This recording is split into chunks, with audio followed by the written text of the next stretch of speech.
Welcome, traveler of time. You've entered a realm where kings rise, empires fall, and every crown carries a curse. Today, we journey through the life of a monarch unlike any other, Frederick II, the man whom his enemies called the Antichrist, yet whom history remembers as Stupor Mundi, the wonder of the world. The winds of fate began to stir in 1194, when the cry of a newborn echoed through the marble halls of Jesuit Castle in Italy.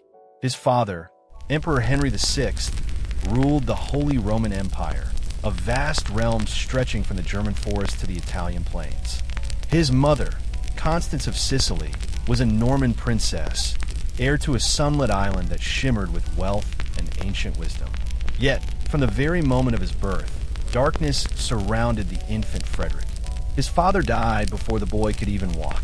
His mother, desperate to protect his claim, placed the imperial crown beside his cradle and prayed that the church would honor her son's right to rule. But power, as always, breeds hunger. When Constance died soon after, the Holy Roman Empire fractured. The Pope, Innocent III, took the boy under his protection, claiming to raise him as a loyal servant of God. In truth, he sought to mold Frederick into a puppet of the papacy. And so, the young heir to two kingdoms grew up not in palaces, but under the watchful eyes of priests and cardinals.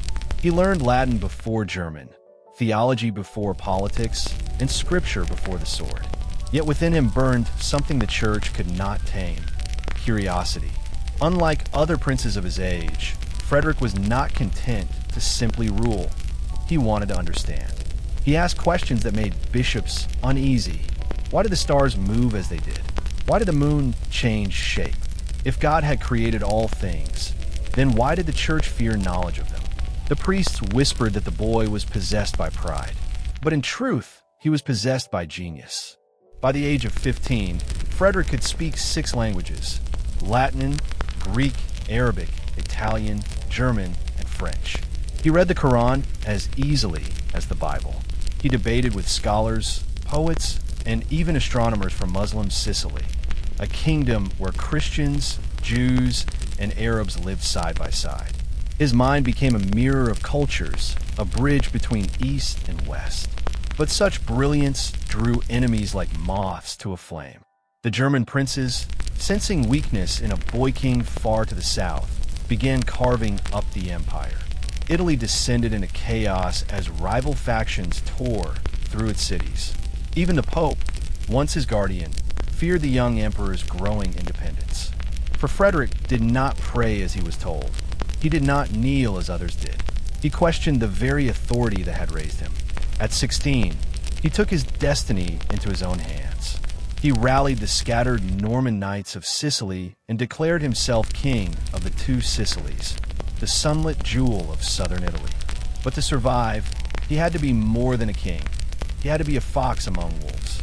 He forged alliances with Arab mercenaries, bargained with Italian merchants, and tamed rebellious nobles through a mixture of intellect and terror. He ruled not from fear, but from understanding, studying the customs of every people under his crown. He rebuilt cities, restored trade routes, and filled his court with scholars, artists, and scientists. Where others built cathedrals, Frederick built universities. Where others burned heretics, he invited philosophers to speak freely. He once said, "He who fears knowledge fears God himself." And yet, far away in Rome, Pope Innocent III saw this as blasphemy. To him, Frederick's curiosity was not a virtue, it was defiance. When the time came for the imperial crown of Germany to be claimed, the Pope saw his chance to control Frederick once more. The German princes were divided. 2 men claimed the throne. The Pope offered Frederick his blessing, but at a price. Frederick had to swear an oath to the church, promising to serve as a humble son of Rome. The young king smiled, bowed his head, and agreed. But in his heart, he whispered, "I bow to no one." By 1212, the boy who had once been a pawn was ready to claim the empire that had nearly devoured him. Crossing the Alps with a handful of loyal knights, he rode north to Germany, a land in turmoil. City by city, prince by prince, Frederick spoke not with the sword but with words. He promised peace where others offered war, law where others sowed chaos. Slowly, the empire turned toward him. In 1220, Frederick II was crowned Holy Roman Emperor in the great Cathedral of Rome. As the golden crown touched his head, he looked not toward the altar, but toward the Pope. He smiled, the smile of a man who knew he had just outplayed God's own messenger. And thus began the reign of a ruler the world had never seen before. A philosopher king in an age of crusades, a skeptic in an era of blind faith, a man destined to challenge both emperors and popes, and perhaps even heaven itself. As the echo of the coronation faded through the marble halls of Rome, Emperor Frederick II stood upon the balcony, the weight of the imperial crown pressing like a prophecy upon his brow. The Holy Roman Empire, that sprawling relic of Charlemagne's dream, was now his. Yet unlike those who came before him, Frederick sought not merely to rule men's bodies, but their minds. From a moment he returned to his southern kingdom, his reign became something of legend. In the Sicilian capital of Palermo, he built a court unlike any in Christendom, a garden of intellect, filled with philosophers from Baghdad, Jewish mystics from Cordoba, Greek physicians from Constantinople, and Christian scholars from every corner of Europe. To walk through his palace was to witness the meeting of worlds. Arabic calligraphy curling alongside Latin scripture, verses of love written in 3 tongues, and debates that dared to ask questions forbidden by the church. There, under painted ceilings of stars, Frederick hosted what he called the School of the World. He ordered experiments to test the nature of the human soul, the flight of birds, and the movement of the heavens. He dissected animals to study their anatomy, observed eclipses, and even built an aviary to understand how sound shaped language. Some called him a scientist before science existed. Others whispered he was a sorcerer. One monk wrote in horror, "The emperor seeks to rival God through knowledge." But to Frederick, knowledge was the truest act of worship. He once declared, "If God gave us reason, then reason must lead us closer to him." Such words sent tremors through the Vatican. Pope Honorius III, successor to Innocent, grew wary of the emperor's ambitions. For Frederick had delayed one thing the church demanded, the crusade. Years earlier, he had sworn before God and the Pope that he would lead an army to reclaim Jerusalem. Yet 2 decades had passed, and Frederick had not sailed. The popes grew impatient. The faithful murmured that perhaps this wonder of the world was really a heretic in disguise. Frederick, however, was not a man to rush into holy wars for the sake of piety. He saw the Crusades not as divine missions, but as chess games between kings, costly, bloody, and often meaningless. But diplomacy, he believed could win what the sword could not. Still, by 1227, pressure mounted.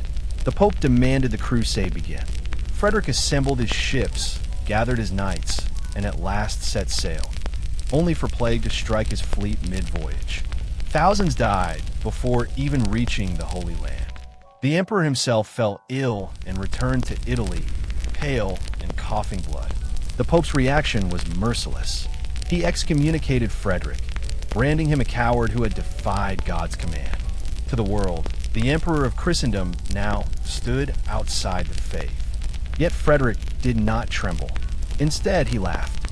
"If the Pope fears I will reclaim Jerusalem without his blessing," he said, "then let us see how he feels when I do."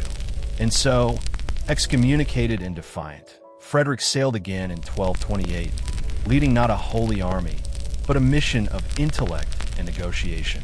He arrived not with fire and sword, but with letters written in Arabic, letters addressed to Sultan Al-Kamil, nephew of the great Saladin. What followed would become one of the most extraordinary moments in medieval history. The Christian emperor and the Muslim sultan met not on the battlefield, but in conversation. They debated theology, astronomy, and philosophy. They exchanged gifts, falcons, horses, manuscripts. Both men, brilliant and curious, recognized a mirror of themselves in the other.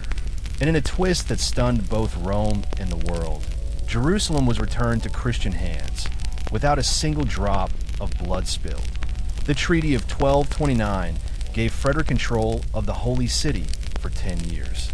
He walked barefoot through its gates, not as a conqueror, but as a pilgrim. He prayed at the Church of the Holy Sepulchre, unguarded and unafraid, while Muslim guards watched in silence. For a brief, golden moment, the dream of peace between the cross and the crescent flickered into existence. But peace was not what the Church desired. When word reached Pope Gregory IX, Honorius' successor, that Frederick had won Jerusalem through negotiation rather than war, he was enraged. The city was delivered, he thundered, not to the glory of Christ, but to the vanity of a man.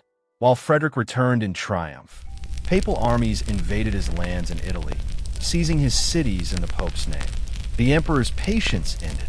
From Sicily's volcanic heart, he unleashed his fury. His knights swept north, driving the papal soldiers back to Rome. And as his banners rose above the Italian hills, the excommunicated emperor sent a message to the Pope himself. You call me the servant of the devil. Then behold how well your devil serves his cause. His enemies called him the Antichrist, the beast of the apocalypse, the dragon of Sicily. But among his people, scholars, artists, and those who hungered for a new age, he was something else entirely, the first modern mind in a medieval world. And yet, even the greatest minds cannot outwit destiny. As the 1230s dawned, Frederick's empire stood at its height, stretching from the North Sea to the deserts of Jerusalem. But within the golden light of his court, shadows were growing, betrayal, rebellion, and a curse whispered by Rome itself, that the emperor who defied heaven would one day be brought to his knees not by swords, but by his own blood. The year was 1231, and Frederick II, the man called Stupor Mundi, the wonder of the world, now ruled more land, more minds, and more enemies than any ruler alive. But as his empire stretched from the snows of Germany to the orange groves of Sicily, a different war began, not one of swords, but of souls. The Pope's words had poisoned Europe. To call an emperor Antichrist was no idle insult. It was a curse whispered from pulpit to pulpit. Monks painted him as a dragon with 7 heads. Priests declared that he would bring about the end of days.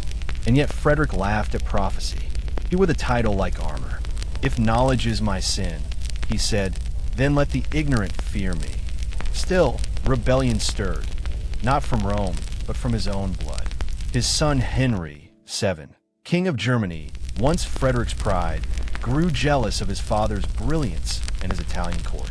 Henry gathered nobles in secret, swearing to defend the rights of Germany against the southern emperor. The Pope, ever eager to divide, fanned the flames. In 1233, the banners of father and son faced one another across the Rhine. Frederick rode north, not as a wrathful conqueror, but as a sorrowful father. He sent letters to his son, pleading, "Do not force me to choose between love and the empire." But Henry refused. His troops raised the papal flag, and in that moment, the bloodline of the Hohenstaufen turned against itself. The battle was brief, but the wound it left was eternal. Henry's rebellion collapsed. His allies deserted him. Frederick, torn between duty and despair, ordered his son imprisoned in a fortress deep within Apulia. Years later, news came that Henry had thrown himself from the tower window, broken upon the stones below.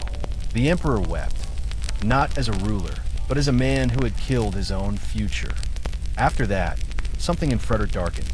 His laughter became rarer, his letters sharper, his trust thinner. He turned ever more toward the sciences, the stars, and the strange solace of philosophy, things that could not betray him. Meanwhile, the Pope's war never ceased. Gregory IX excommunicated him again, declaring him a second Lucifer. But when Rome called for crusade, not against the Muslims, but against Frederick himself, Europe hesitated. Many had begun to see the emperor differently. He was not the monster the priest described. He was a patron of art, law, and learning. He established the constitutions of Melfi, a legal code centuries ahead of its time, protecting women's rights, curbing corruption, and demanding fair trials. He outlawed private wars between nobles, abolished torture in certain cases, and required that physicians be properly educated before they could practice. To his people, he brought order and light. To the church, he brought humiliation. Papal crusaders marched upon his lands once more. Frederick met them not with fanatic fury, but with the cold precision of a strategist.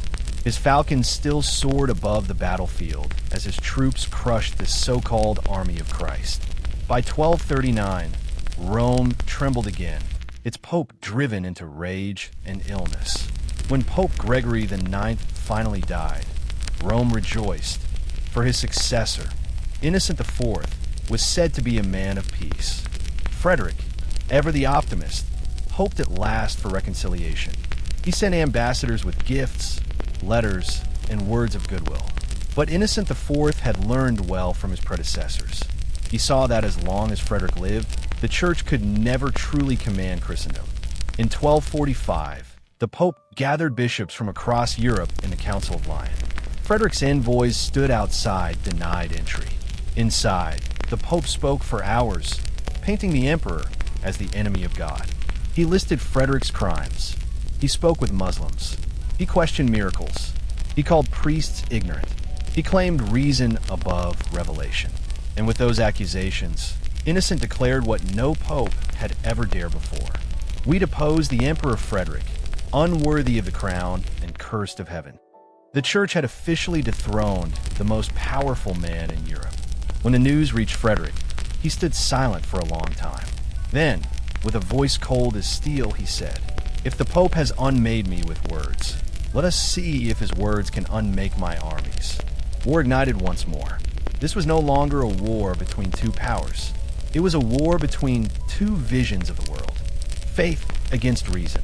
The throne of God against the mind of man. Frederick rode to battle wearing no crown, only a red cloak embroidered with falcons, the symbol of his will. His soldiers called him Caesar Reborn, and even his enemies could not deny his charisma. But the church struck not only with armies, but with shadows. One by one, his allies fell. His sons were captured, his vassals bribed, his treasures drained. The empire began to fracture, and in its cracks, old hatreds returned. As Frederick's power waned, he found himself haunted by a question he had long dismissed. Was he, as the priests claimed, fighting not against men, but against heaven itself? He looked to the stars, the same stars he had studied for years, and wondered if destiny had already written his fall. Winter came to the empire, and with it, a chill that went deeper than the season.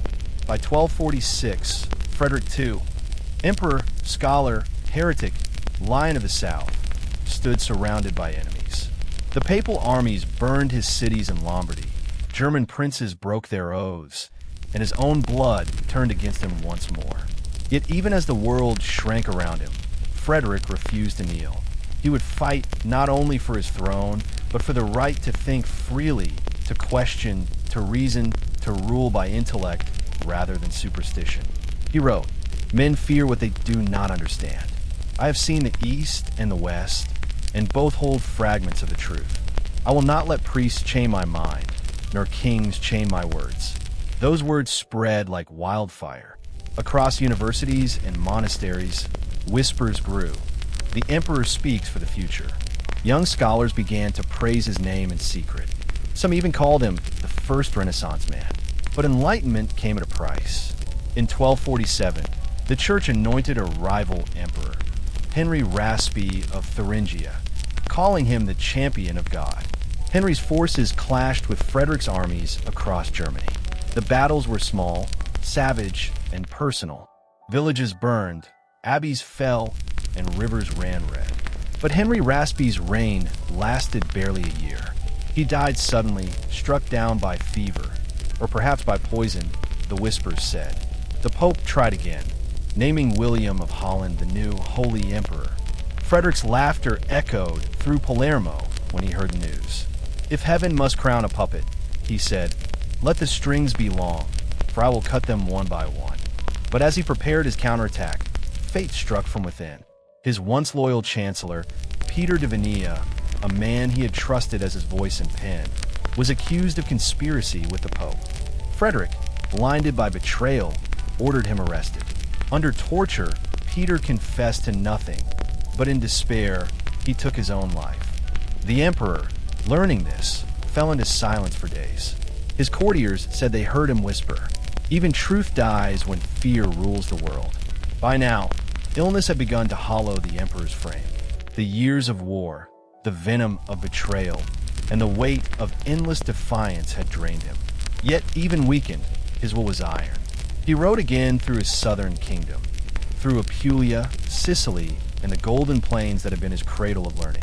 There, among falcons and philosophers, he sought not victory, but peace. He called his scholars to him, men from Baghdad, Cordoba, and Paris, and spent long nights speaking of the stars, the soul, and the shape of the universe. One chronicler wrote, "The emperor spoke of God as a craftsman, not a tyrant, of the world as a mystery, not a prison. But the world of swords did not share his patience." In 1248, his son Conrad IV marched north to reclaim Germany, while Frederick himself prepared to defend Italy. The papal armies swept down once more, led by mercenaries and zealots who believed they fought for Christ. Frederick met them with cold brilliance, ambushing supply lines, trapping crusaders in mountain passes, and turning each victory into a lesson of strategy. He won battles, but lost faith in humanity. Every town he saved, another fell to treachery. Every ally he trusted, another sold his cause to Rome. By 1250, the empire that had once stretched across Europe was bleeding from 1,000 wounds. Frederick's health worsened. He took to wearing plain robes instead of armor, and his once proud crown gathered dust in Palermo. Still, when his generals begged him to surrender, he smiled faintly and said, "The sun does not yield to the storm. It merely waits for the clouds to pass." That winter, as the snow began to fall in the fields of southern Italy, the emperor received word that Pope Innocent IV had declared yet another crusade. This time, not against Muslims or heretics, but against Frederick's memory itself. Even in death, the church vowed his name would be cursed. But Frederick only laughed. "Then let them curse," he said. "For 1,000 years hence, they will still speak my name, and none will remember theirs." He retired to his hunting lodge in Castel Fiorentino, surrounded by falcons, scrolls, and a few loyal friends. There, beneath the Sicilian sky he loved more than any crown, Frederick wrote his final decree, a law protecting the poor from unjust taxes and demanding mercy for prisoners of war. Days later, as the winter wind howled across the plain, the emperor lay dying. He ordered his robes stripped away, asking to face death as a simple man. He spoke softly to his attendants, "Do not mourn. Every empire ends, but thought endures." And with that, Frederick II, the wonder of the world, breathed his last. His body was carried to Palermo Cathedral, draped not in royal banners, but in the red cloak of a falconer.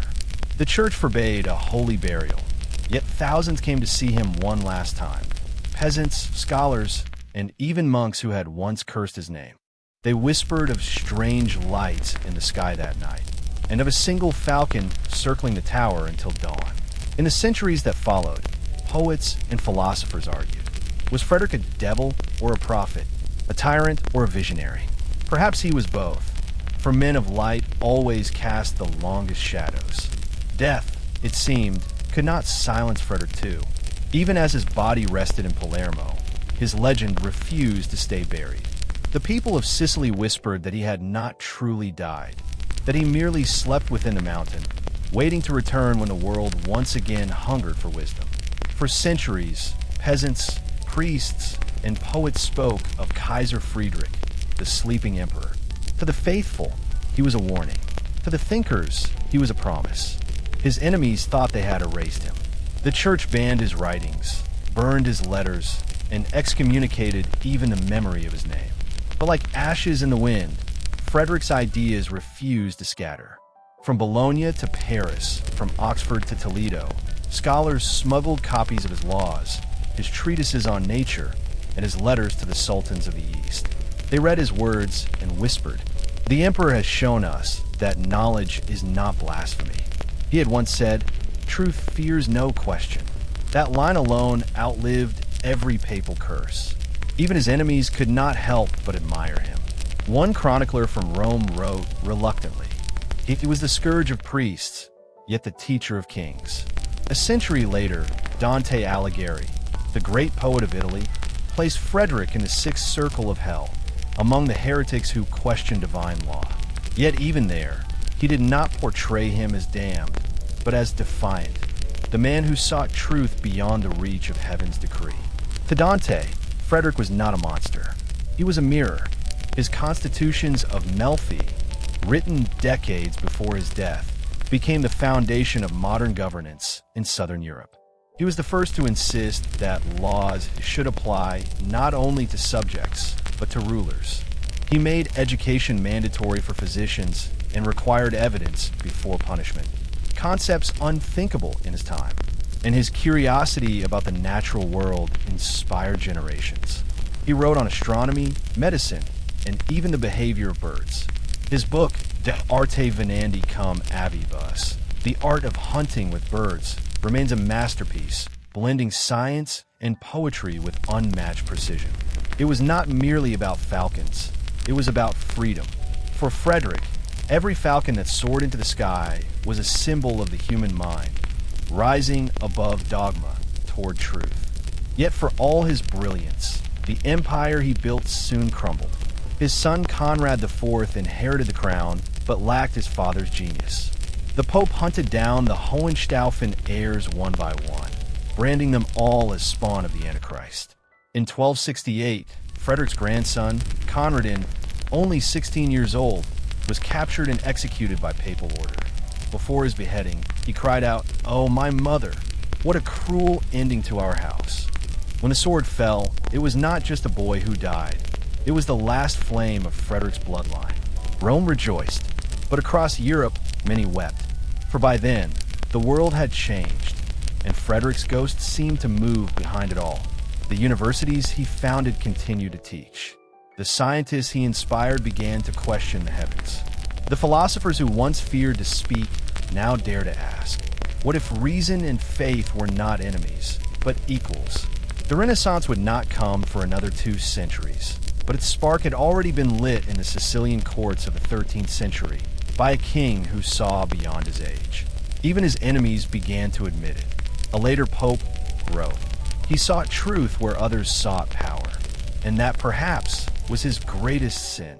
Frederick's tomb remains sealed in Palermo Cathedral, his sarcophagus carved from red porphyry, the same stone used by Roman emperors. On its surface, no cross, no crown, no sword, only a simple inscription. Frederick Secundus, Emperor. No epitaph could capture him. He was too vast, too contradictory, part scholar, part heretic, part Caesar, part dreamer. In the centuries that followed, Germany, Italy, and Sicily all claimed him as their own. Historians called him the first modern man. The church still called him dangerous, but the world began to understand what he truly was. A man ahead of his time, and punished for it. For every age births a mind that does not belong to it, and when that mind burns too brightly, it blinds the world around it. Frederick II was one such light, brilliant, defiant, and doomed. And even now, 8 centuries later, his falcons still fly across the Italian sky, as if to remind us that freedom of thought is the only empire that never falls. Centuries passed, and yet the shadow of Frederick II refused to fade. His bones rested in Palermo, but his name lived like a whisper in the wind, crossing mountains, kingdoms, and centuries. To some, he was Frederick the heretic, the man who defied the church. To others, he was Stupor Mundi, the wonder of the world. But to those who dare to dream beyond their age, he was something greater, a symbol of what the human mind could be when freed from fear. Long after his death, the empire he forged was dust. The papal banners that cursed him rotted into memory. But his laws, his thoughts, and his defiance they endured. In the 14th century, scholars in Florence rediscovered fragments of his writings. Texts about astronomy, the anatomy of birds, and the balance of nature. These manuscripts, once condemned as heresy, began to circulate among thinkers who would later ignite the Renaissance. Men like Petrarch and Boccaccio, poets who believed reason and faith could coexist, found in Frederick a kindred spirit. They saw in him a man who had lived in the wrong century, born in a world of iron, but thinking in the language of light. And so, the myth began to grow. In Germany, peasants told tales that Emperor Frederick had not died. They said he slept deep beneath the mountain Kyffhauser, his red beard growing through the stone, waiting for the day when the world would need him once more. When injustice ruled and darkness fell, he would awaken to restore peace. The sleeping emperor, the eternal king. Even centuries later, when the Holy Roman Empire itself vanished, statues of Frederick still stood, not as relics, but as warnings. They whispered, "A crown cannot silence a mind." Writers of the Enlightenment admired him as a man who questioned divine right before philosophy gave a name. Voltaire called him the first monarch who truly ruled with reason. Historians saw in him the foundation of modern secular power, a ruler who separated law from faith, science from superstition. But there was something more, something no historian could measure. Frederick's curiosity had not been for conquest or control. It had been for understanding. He built observatories not to seek omens from the stars, but to study them.